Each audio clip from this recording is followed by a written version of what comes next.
పశ్చిమ గోదావరి జిల్లా పెద్దపేటలో శిథిలావస్థకు చేరిన ఆలయం దగ్గర శ్రీరామనవమి నేపథ్యంలో ఉద్రిక్తత పరిస్థితులు నెలకొన్నాయి.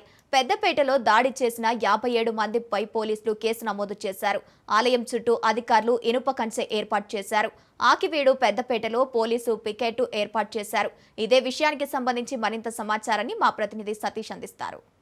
గోదావరి జిల్లా ఆకివీడు మండలంలో ఆకివీడులో ఇక్కడ ఉన్నాము. అంటే రామాలయం దగ్గర ఉన్నాము. నిన్న శ్రీరామనవమి సందర్భంగా ఇక్కడ రామాలయం దగ్గర కొద్దిగా గందరగోళం అయితే ఏర్పడింది. దీనికి సంబంధించి మన ఉండి ఎమ్మెల్యే రఘురామకృష్ణరాజు అయితే నిన్న ఇక్కడ రామాలయంకి వచ్చి ఇక్కడ రామాలయంలో విగ్రహాలకు దండలు వేసి వెళ్ళిన తర్వాత ఇప్పుడు జనసేన కార్యకర్తలకు అలాగే ఇక్కడ లోకల్కి సంబంధించి వాళ్ళందరికీ కూడా ఇక్కడ గొడవలు జరగడం సంబంధించింది. దానికి సంబంధించి ఇక్కడ మనం ప్రస్తుతం అయితే ఆకివీడు గ్రామంలోనే ఇక్కడ మనం రామాలయం దగ్గర ఇక్కడ ఉన్నాము. అంటే ఇక్కడ రామాలయం మనం చూస్తూనే ఉన్నాము. మన వీడియోలో కనబడుతుంది. అంటే అక్కడ అంటే ఇప్పుడు 1900 ఈ రామాలయం 1932 సంవత్సరంలో ఈ రామాలయానికి అయితే డాక్యుమెంట్ ఉంది. అలాగే 1996 నుంచి కూడా ఈ రామాలయానికి కరెంట్ బిల్లు కూడా కడుతున్నారు.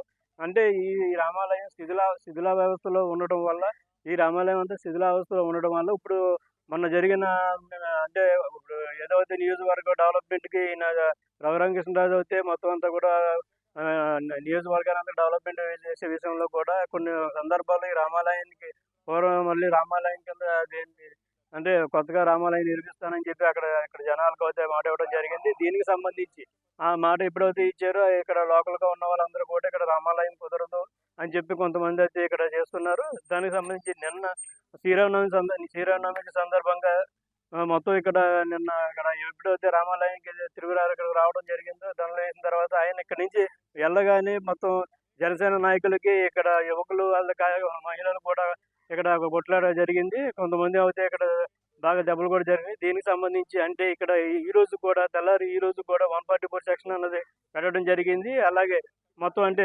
జిల్లాలో ఉన్న 4 పక్కల నుంచి కూడా అంటే నలుమూల నుంచి కూడా పోలీసులు అయితే ఉధృతించి రావడం జరిగింది. నిన్న సాయంత్రం నుంచి కూడా కొంతమందిని అంటే ఇక్కడ ఈ గొడవకు సంబంధించి మొత్తం 58 మంది కూడా అరెస్ట్ అంటే మొత్తం ఎఫ్ఐఆర్ చేయడం జరిగింది.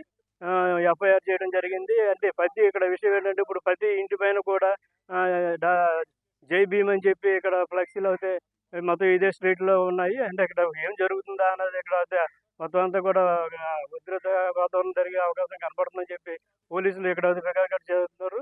ఎవరిని గుంపులుగా కానీ మొత్తం ఉండొద్దని చెప్పి ఇక్కడ పోలీసులు చెప్పడం జరుగుతుంది. దీనికి సంబంధించి అంటే ఈ రామాలయం ఏదైనా సరే ఇక్కడ ఎటువంటి గొడవలు లేకోకుండా ఇక్కడ డిఎస్పీ మొత్తం ఆయన అధికారులు మొత్తం అందరూ కూడా అంటే ఇక్కడ 10 స్టేషన్ నుంచి సీఏలు కూడా ఎస్ఐలు మొత్తం వాళ్ళ మ్యాన్ పవర్ అంతా కూడా ఇక్కడ పెట్టడం జరిగింది. అంటే ఇక్కడ ఏ గొడవలు లేకోకుండా ఒక 2-3 రోజులు కూడా ఇక్కడ ఎటువంటి గొడవలు లేకుండా చేయడానికి అదే చూస్తున్నారని చెప్పవచ్చు.